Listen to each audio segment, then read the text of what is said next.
चलिए अब हम एनसीईआरटी कक्षा 10 का प्रश्नावली 2.2 का प्रश्न नंबर दूसरा करेंगे सॉल्व। अगर आप लोग मेरा वीडियो पहला प्रश्न वाला नहीं देखे हैं तो वो देख लीजिए पहले, तो ये काफ़ी अच्छे से समझ में आएगा आप लोगों को। दूसरा सवाल है वैसे ही है, शून्य ज्ञात करना है और शून्य तथा गुणांकों के बीच के संबंध की सत्यता की जांच करनी है। चलिए तो यहाँ एस स्क्वायर का एक्स के जगह अब दे दिया है एस, जो चर है अपना अब एस है, तो 4 और 1 का गुणा करेंगे तो कितना होगा 4। अब हम लोगों को ऐसा दो संख्या चाहिए कि जिसका गुना करने पे 4 हो जाए और जोड़ने चाहे तो घटाने पे 4 आ जाए। तो 2 दूनी 4 होता है और 2 जोड़ 2 करेंगे तो भी 4 हो जाएगा। तो इस प्रकार से हम लोगों को 2 अंक मिल गया है, 2 और 2। ये पद कभी नहीं बदलता, ये चिन्ह भी कभी नहीं बदलता। अब ये दोनों तो एक जैसे हैं, वैसे तो पहले बड़ी संख्या को लिखते हैं लेकिन ये दोनों सेम अंक है, इसके लिए 2s लिख दीजिए। फिर दूसरा वाला भी 2s लिखना है, लेकिन ये चिन्ह हम लोग अपने मन से लगा सकते हैं। तो -4s लाने के लिए यहाँ पे माइनस का चिन्ह लगाना पड़ेगा। क्यों? क्योंकि -2s 2s ये हो जाएगा -4x s, minus minus plus, लेकिन चिन्ह माइनस का ही लगता है। -2s 2s minus minus plus यानी कि 4s, लेकिन चिन्ह माइनस का ही लगता है।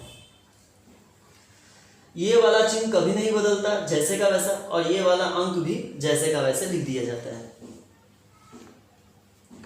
चलिए अब आगे बढ़ते हैं। यहाँ पे 4 पद हो गया है तो 2 पद का कॉमन निकालते हैं।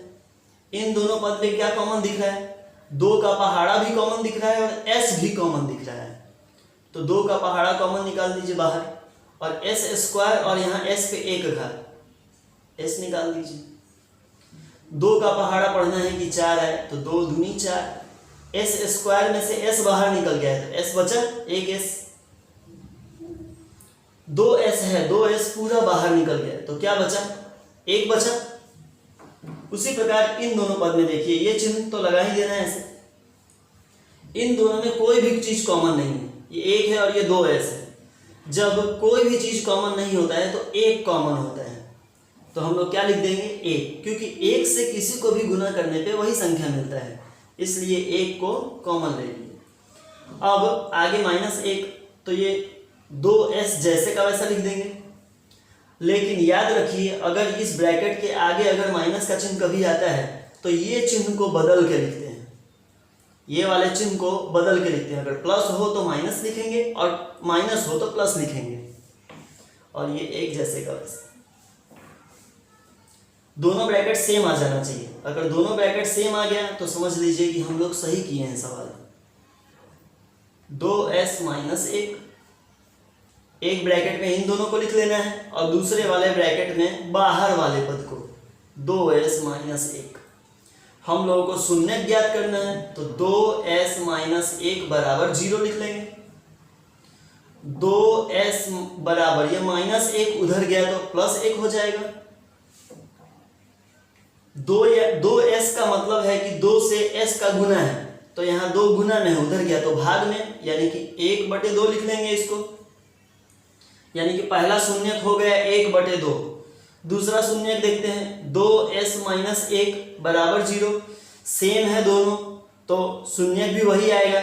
2s बराबर, ये -1 उधर गया तो +1, s 2 इधर गुना में उधर गया तो भाग में, यानी कि शून्यक 1/2 तथा 1/2 होगा।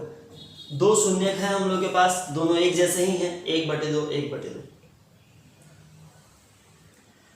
अब शून्यकों तथा गुणांकों के बीच के संबंध की सत्यता की जांच करनी है, तो लिखेंगे शून्यकों का योगफल बराबर -x का गुणांक, पहले सवाल में जैसा हम लोग किए हैं वैसे ही, बटे में x² का गुणांक,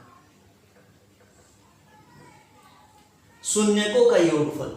चलिए तो कौन है शून्यक? 1/2 जोड़ 1/2। फिर माइनस एक्स का गुणांक, तो यहाँ पे देख ली।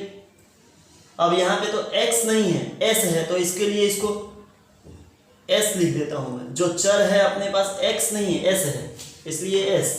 तो s का गुणांक है 4 माइनस 4। s का गुणांक देख लीजिए -4 बटे में s स्क्वायर का गुणांक 4, 1/2 1/2, 2 और 2 का लसा लेंगे तो 2 ही आएगा, ऊपर 1 जोड़ 1 कर देंगे, माइनस माइनस का गुणा होके +4 हो जाएगा, और बटे वाला 4 भी जैसे का वैसे लिख देंगे। 1 और 1 को जोड़ेंगे तो 2/2 बराबर 4/4, इसको काट दीजिए, 2 1 कम 2, 4 1 कम 4, यानी कि 1 बराबर 1, यानी कि LHS बराबर RHS। ये शून्यकों तथा गुणांकों के बीच के संबंध की सत्यता की जांच हो गई शून्यकों का योगफल के द्वारा। अब हम लोग लिखेंगे शून्यकों का गुणनफल। मैं इसको मिटा देता हूँ, शून्यकों का गुणनफल देखिए,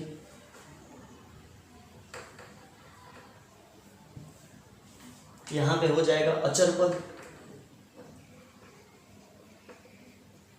और यहाँ पे शून्यकों का गुणनफल।